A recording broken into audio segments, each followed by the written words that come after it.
¿Cómo está cambiando la sociedad, eh? Hace 20 años noticias como estas eran impensables. Se ha hablado muchísimo del Instituto Tavistock, del colectivo trans, Planned Parenthood. Uno de los vídeos más curiosos del mundo viperino respecto a este tema es este de aquí, por el enfoque, más que nada.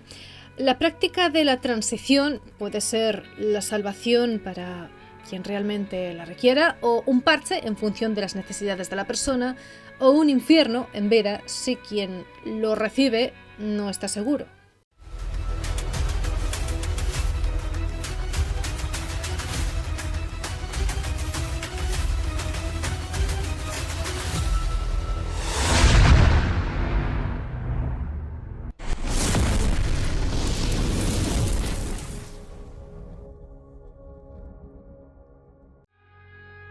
En los años 60, la historia de Bruce y Brian Reimer, gemelos nacidos en Canadá, se convertiría en uno de los casos más controvertidos en el campo de la psicología y la medicina. Lo que comenzó como una operación médica rutinaria se transformó en un experimento que intentó desafiar los límites de la naturaleza humana, con consecuencias devastadoras. Estos niños, a los 7 meses, comenzaron a experimentar problemas para orinar, así que, siguiendo la recomendación de su médico, sus padres, Janet y Ron, decidieron llevar a los niños al hospital para realizarles una circuncisión. Al día siguiente, recibieron una llamada muy alarmante. Bruce había tenido un accidente. Se conoce que, en lugar de un bisturí, los médicos utilizaron un dispositivo de cauterización y un fallo en el equipo eléctrico ocasionó un aumento en la corriente que quemó por completo el pene de Bruce. Imagínense, amigos, los padres acabaron rotos, desesperados, sin saber qué hacer. Volvieron a solicitar consejo médico. Fue entonces cuando entró en escena el doctor John Money, un psicólogo y sexólogo de la Universidad Johns Hopkins, conocido por sus teorías sobre la identidad de género y su creencia en la plasticidad de género en la infancia. El doctor Money sugirió una solución radical: criar a Bruce como una niña.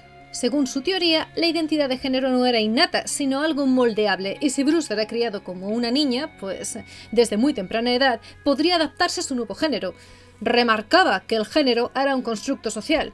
Convencidos por la reputación del doctor y la falta de otras opciones, además de la desesperación, los padres de Bruce accedieron. A los casi 2 años de edad, 22 meses, Bruce fue sometido a una cirugía de reasignación de género para convertirlo en Brenda.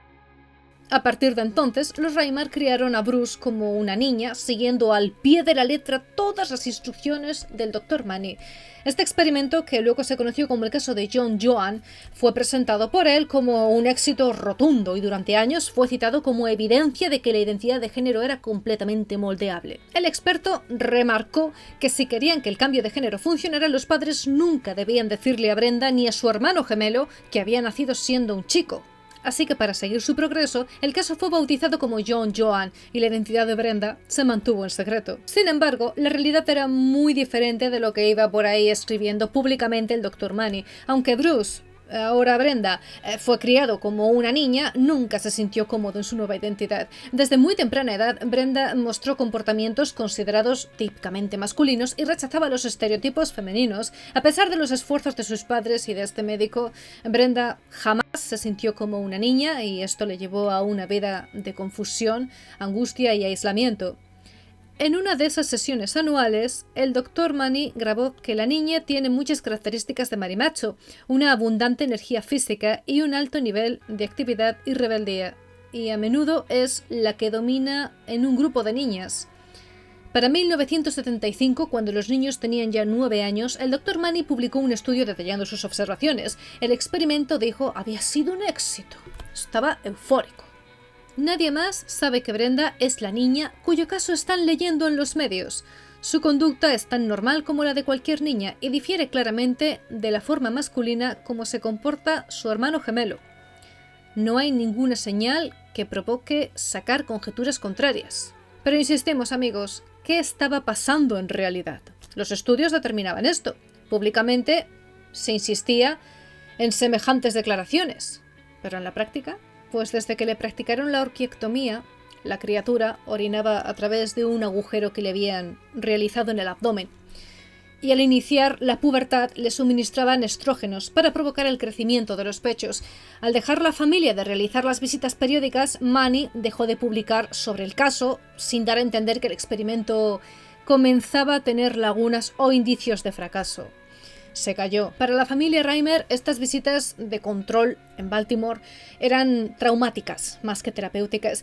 Cuando el psicólogo Manny intentó convencer a la familia para implantar a Brenda una vagina mediante cirugía, se cortaron las visitas. Terminó. Y cuando Brenda alcanzó la pubertad a los 13 años, por cierto, comenzó a tener pensamientos suicidas. Esta criatura no podía estar más destrozada psicológicamente. A medida que crecía, Brenda experimentó intensos conflictos internos y rechazo social. Fue sometida a constantes sesiones de terapia con el Dr. Manny, quien insistía en que continuara viviendo como mujer a pesar de sus crecientes signos de depresión y disforia de género. Era muy rebelde, era muy masculina y no lograba persuadirla de que hiciera algo femenino. Brenda casi no tuvo amigos durante su infancia. Todos se burlaban de ella y la llamaban la mujer cavernícola. Los padres ya no podían más. Estaban a punto de estallar, veían a su hijo sufrir de una manera extrema y cuando Brenda tenía 14 años hicieron algo que tenían prohibido desde el principio y era revelarle la verdad sobre su nacimiento y la operación que le había cambiado la vida. Al comprender entonces que había nacido varón, Brenda decidió abandonar su identidad femenina y volvió a vivir como un hombre, adoptando el nombre de David. El caso Reimer se desplomó públicamente cuando David decidió contar su historia a la prensa en la década de los 90. Su testimonio expuso falacias y horrores detrás del experimento del Dr. Manny, mostrando que la identidad de género no puede ni ser forzada ni moldeada artificialmente sin causar al menos un profundo daño. David, o David Reimer, se convirtió en una figura central en el debate sobre la identidad de género, la ética médica y la cirugía de reasignación de sexo en niños. Su caso fue una prueba viviente de que la identidad de género es mucho más compleja de lo que las teorías simplistas de la época y las ideologías entonces sugerían. Fue sometido a una cirugía reconstructiva y se casó. No pudo tener hijos, pero sí se convirtió en el feliz padrastro de los hijos de su esposa. Pero había algo más. Y es que David, recordemos, no tenía conocimiento de que su historia había quedado registrada en el ámbito académico y científico como el caso de John Joan, relacionado con la reasignación de género, y que todo el mundo en esos círculos conocía su vida. Al enterarse, le resultó increíble que lo presentaran como un caso exitoso en los textos de medicina y psicología, donde se le citaba como ejemplo en los protocolos para el tratamiento de personas intersexuales y quienes habían sufrido la pérdida de su pene. Todo su mundo se vino abajo.